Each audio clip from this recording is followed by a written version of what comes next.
Hello दोस्तों, स्वागत है आपका एक बार फिर से हमारे इस नए यूट्यूब वीडियो में। आज की इस वीडियो में हम लोग कल के मार्केट के बारे में चर्चा करेंगे कि कल का मार्केट हमारा कैसा परफॉर्म कर सकता है। आगे बढ़ने से पहले मैं आपको बता दूं कि ये जो वीडियो है प्योरली एजुकेशनल पर्पस के लिए बनाया गया है। इसमें जो भी हम लोग स्टडी करते हैं वो सिर्फ एजुकेशन पर्पस के लिए है, कोई बाइंग या सेलिंग रिकमेंडेशन नहीं है। किसी भी शेयर की डिस्कशन जब हम इसमें करते हैं तो वो शेयर डिस्कशन जो है प्योरली एजुकेशन पर्पस के लिए होता है। आप किसी भी तरह के बाइंग या सेलिंग करने से पहले उसको अच्छे से स्टडी करें और अपने विवेक से अपने समझ के जरिए करें, क्योंकि जो भी प्रॉफिट या लॉस होगा उसकी जिम्मेवारी आपके ऊपर होगी। ठीक है, क्योंकि मैं ये सिर्फ आपको सिखाने के लिए कर रहा हूँ। बेसिकली ये सारी वीडियो सीरीज जो है वो हम एजुकेशनल पर्पस के लिए बना रहे हैं। तो चलिए दोस्तों आगे बढ़ते हैं। आगे बढ़ने से पहले एक बार मैं आपसे फिर से अपील करता हूं कि अगर आपने सब्सक्राइब नहीं किया है तो कृपया वीडियो को सब्सक्राइब करें, और अगर हमारे एनालिसिस आपको पसंद आते हैं तो प्लीज़ लाइक ज़रूर करें। अगर किसी शेयर के बारे में एनालिसिस चाहिए तो प्लीज़ कमेंट में जा कर के आप उसे शेयर कर सकते हैं, या हमारे जो क्लासेस चलती है उसमें भी आप उसको पूछ सकते हैं। ठीक है, तो चलते हैं आगे बढ़ते हैं। सबसे पहले डेटा को एनालाइज करते हैं। सबसे पहला जो डेटा हम लोग एनालाइज करेंगे वो है F I and D I का डेटा।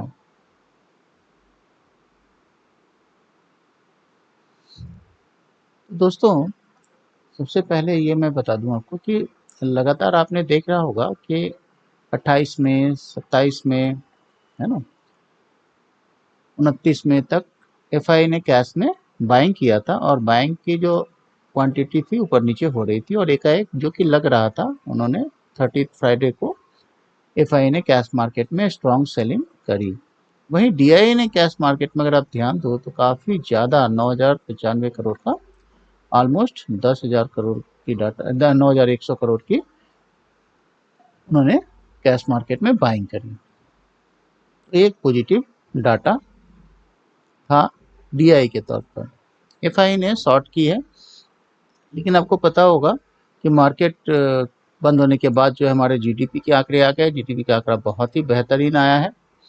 ठीक है, जैसा कि आपको पता है, जो अनुमान से बेहतर आया इस क्वार्टर का जीडीपी का डेटा।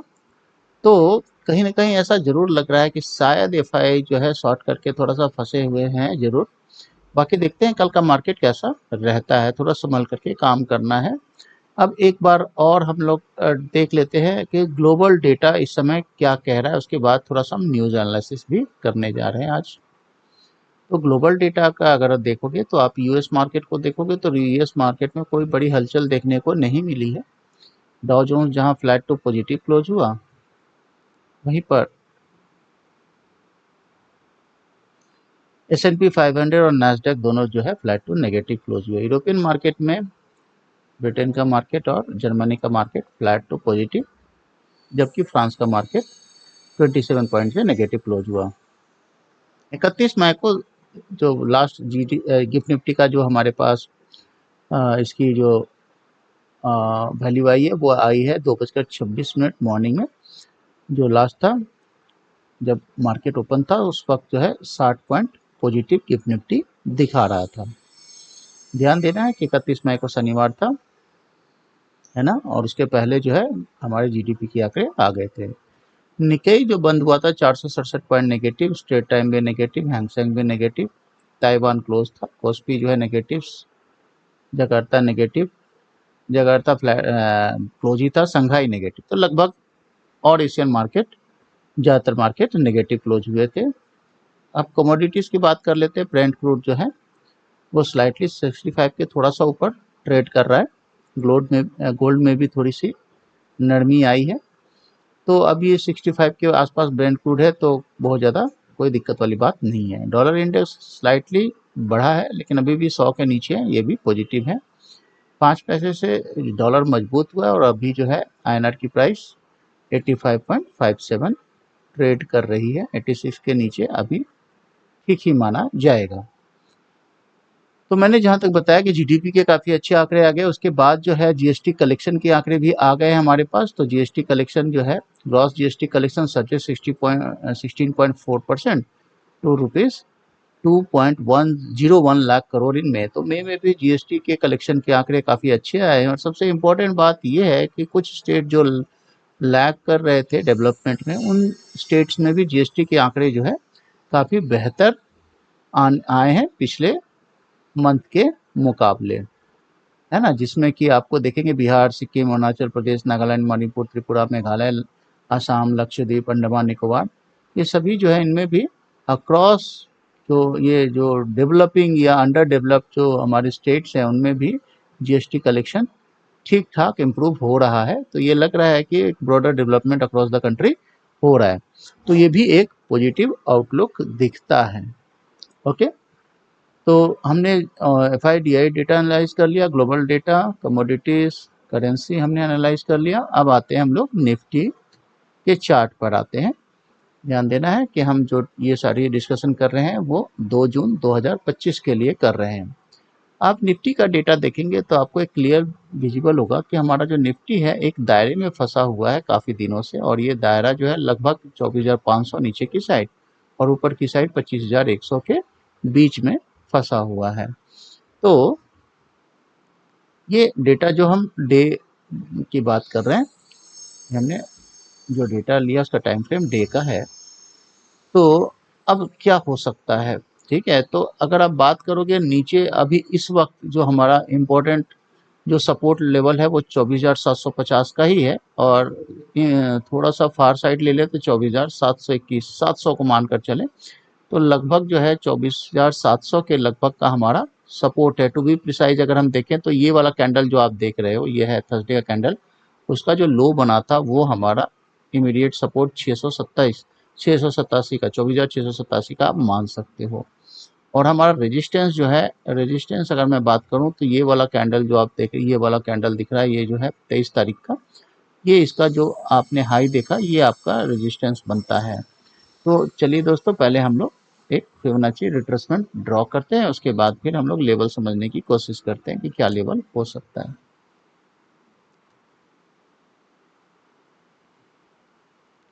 तो लेवल हमने ड्रॉ कर दिया है। सबसे इम्पोर्टेंट बात है कि मार्केट खुलता कैसे है, गैप अप या गैप डाउन ओपनिंग होती है। कुछ आपको पता होगा कि ऑप्शन फीचर में कुछ नए बदलाव किए गए हैं जिससे कि मार्केट में वॉलेटिलिटी बढ़ सकती है अभी भी। लेकिन एक इम्पॉर्टेंट बात मैं आपको बता दूं कि 23 तारीख से लगातार जो है इंडिया विक्स जो है आपका डाउन है, 23 तारीख से, है ना। तो डाउन ही होता गया है। तो इंडिया विक्स की जब हम बात कर रहे हैं तो अगर इसका डाउन होना मार्केट को पॉजिटिव या बुल साइड ले जाने में, ये ट्रेंड बुल साइड के लिए हो सकता है। इंडिया विक्स जो दिखा रहा है लास्ट 23 तारीख के बाद से काफ़ी तेज़ी से बढ़ा था, अब जो है 16.08 का हमारा इंडिया विक्स दिखा रहा है, तो काफ़ी कूल डाउन हुआ है। तो ये थोड़ा पॉजिटिव संकेत जरूर है। तो आइए दोस्तों, अब जो है हमने ड्रॉ कर लिया है, अभी ड्रॉ किया था हमने निफ्टी में, है ना। तो आइए अब लेवल टू लेवल हम लोग देखते हैं। इसके लिए जो है हम लोग सबसे पहले चले आते हैं 1 आवर की चार्ट पर, हम लोग थोड़ा सा एनालाइज इसको कर लें। 1 आवर की चार्ट मैंने इसलिए लिया है कि थोड़ा सा ब्रॉडर रेंज हमारे को पता चलेगा।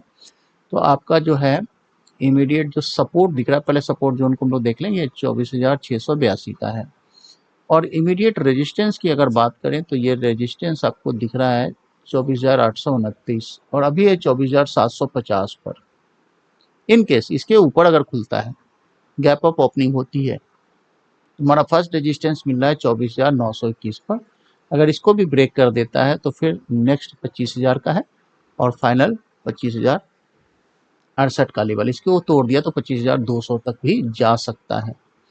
वहीं कि नीचे की साइड की बात करें तो अगर 24,686 तोड़ देता है तो फिर 24,600, और उसके बाद 24,500 की तरफ भी जा सकता है।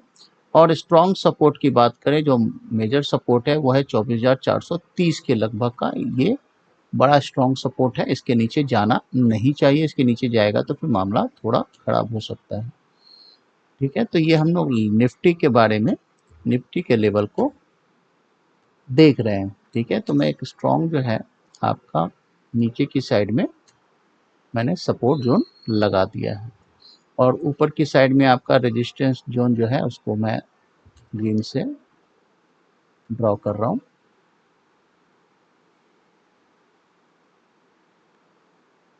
तो ये है आपका, अगर टू बी प्रिसाइज करें 25,125 के लगभग का लेवल है। ठीक है, तो ये आपको मैंने घंटे की चार्ट पर टाइम फ्रेम मैंने आरली रखा है, तो इसमें जो है आपको लेवल समझ में थोड़ा सा क्लियर आ जाएगा कि हम किस लेवल की बात कर रहे हैं। थोड़ा सा इसको हम लोग ऊपर की ओर ले लें। ओके, तो ध्यान रखना है कि गैप अप होने पर आपको देखना है कि कहाँ पर हमारा ओपनिंग हो रहा है। आपको लेवल ध्यान से रखना है, 24,925 के पास हो सकता है गैप अप ओपनिंग हो तो यहाँ पर थोड़ी देर के लिए जो है साइडवेज होगा, फिर उसके बाद ब्रेकआउट हो सकता है।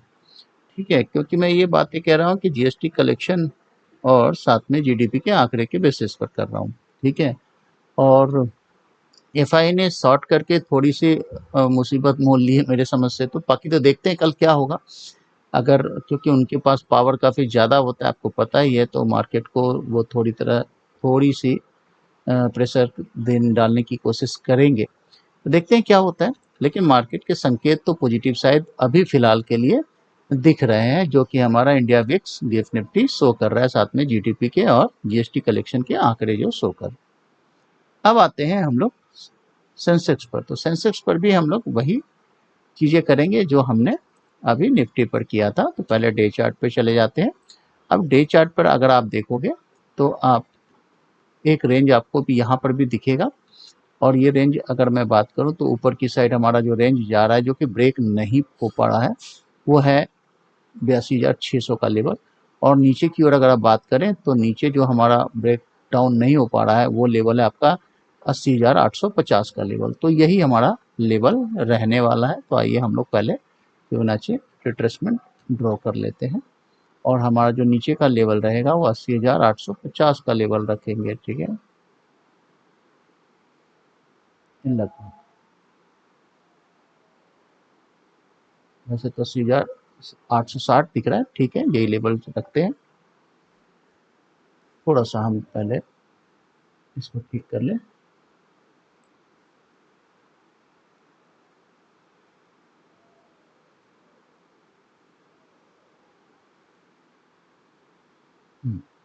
एक बार फिर से हम लोग ड्रॉ करने की कोशिश करते हैं।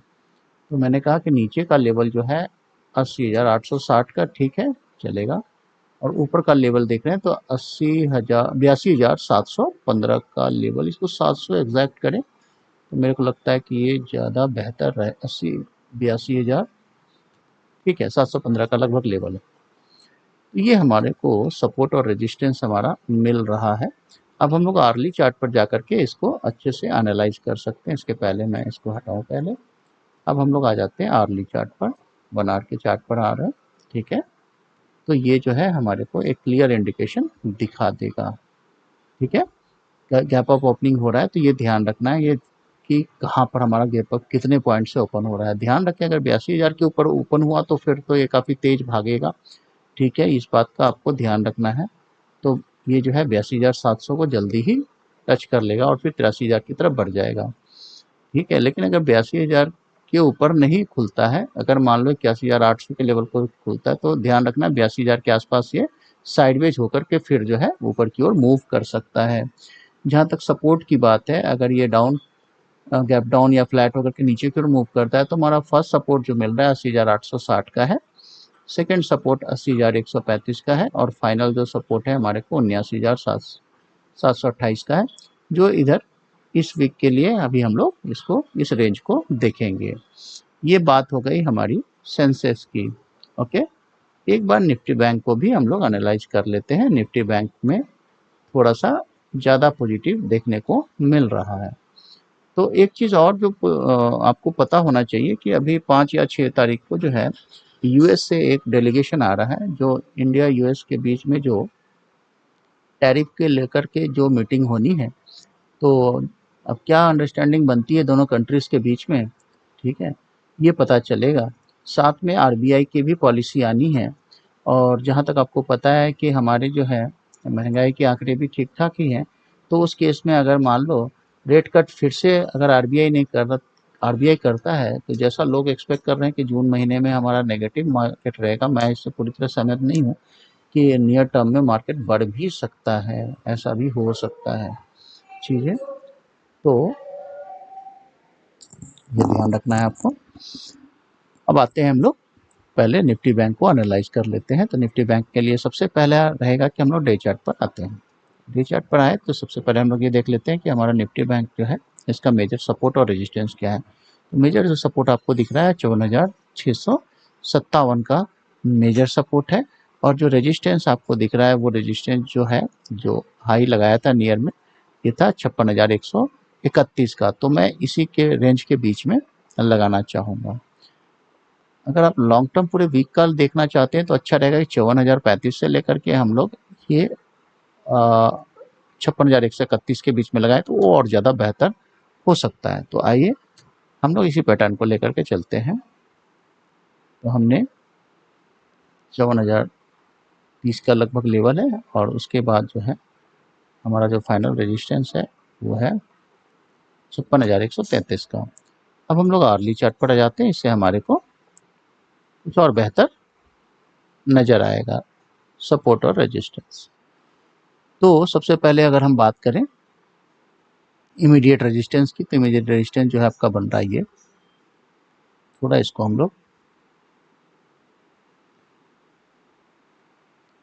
चार्ट को नीचे की ओर ले आए। हाँ, तो हमारा जो इमीडिएट सपोर्ट बन रहा है, रेजिस्टेंस बन रहा है, वो है रेजिस्टेंस 56,150 का। अगर इसको ब्रेक कर देता है तो जल्दी ही हम 56,500 तक जा सकते हैं। लेकिन अगर मान लो सपोज करो कि ये फ्लैट या गैप डाउन ओपनिंग होती है, तो फर्स्ट जो हमारा सपोर्ट है वो 55,328 का, और सेकंड जो मेजर सपोर्ट है 55,000 का है, 55,077 के लगभग का मानकर चलें। तो ये बहुत ही मेजर सपोर्ट है, यहाँ से वापस जो है मूव कर सकता है। और फाइनल सपोर्ट 54,860 के लगभग का है। ये रेंज जो रहने वाला है वो निफ्टी बैंक का है, जो हम लोग इस हफ्ते का रेंज मान सकते हैं। इस हफ्ते का फाइनल रेंज हम यही मान के 56,131, और नीचे की साइड में 54,043 मैक्सिमम। ठीक है, वैसे तो नॉर्मल नीचे की साइड 54,846 मुझे मेजर लग रहा है, और टॉप के साइड में मेरे 56,500 के लगभग का मुझे लेवल दिख रहा है। ये लेवल में रह सकता है। मझगांव डॉकयार्ड मैंने पहले भी 2-3 दिन पहले आपको सबको बता दिया था कि क्योंकि आप लोगों ने जब मैंने सजेस्ट किया था उससे अराउंड 30% तक आपके प्रॉफिट आ चुके थे। तो मैंने ये कहा था जब भी आपकी प्रॉफिट विद इन वीक आपको ये विद इन 3 वीक्स आपको ये प्रॉफिट अर्न हो चुका था 30% का अराउंड, तो मैंने आपको सजेस्ट किया था कि आपको निकाल लेना है, एक बार फिर से एंट्री मारेंगे। लॉन्ग टर्म में ये शेयर बढ़ेगा ही, लेकिन जब आपको प्रॉफिट एक हैंडसम प्रॉफिट 25 to 30% मिल रहा है, तो आप एक बार उसको निकालना ज़रूरी है। क्योंकि प्रॉफिट ध्यान रखना है कि वो नहीं है जो आपके स्क्रीन पर दिखता है। मैं बार बार कहता हूँ, प्रॉफिट वो है जो आप घर ले आते हो, है ना, जो आप यूज़ करते हो, वो आपका प्रॉफिट है। तो प्रॉफिट बुकिंग भी समय समय पर करना ज़रूरी है, ठीक है ना। और मैंने आपको थर्सडे को कहा ही था, और अगर आप ध्यान से देखो तो फ्राइडे को काफ़ी गैप डाउन ओपनिंग हुई थी, है ना।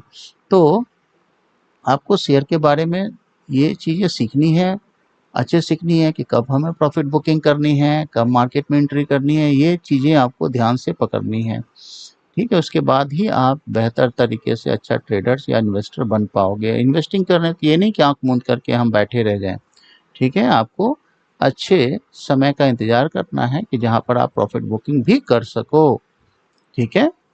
तो ये आपको ध्यान रखना है। तो आज के वीडियो में बस हम इतना ही रहने देते हैं, मिलते हैं अगले किसी और एजुकेशनल वीडियो की तरफ। और अगर आपको ये वीडियो पसंद आया तो प्लीज़ लाइक ज़रूर करें, शेयर और सब्सक्राइब भी करें। अगर आपको ऑनलाइन क्लासेस लेनी है या ऑफलाइन क्लासेस लेनी हो तो आप नाइस वेब टेक्नोलॉजीज के साइट पर जा कर के हमसे कांटेक्ट कर सकते हैं, ठीक है। या कमेंट में भी आप इन्फॉर्मेशन अगर आप लेना चाहें तो आप ले सकते हैं, ठीक है। तो मिलते हैं अगले किसी और एजुकेशनल वीडियो में, तब तक के लिए bye, thank you very much.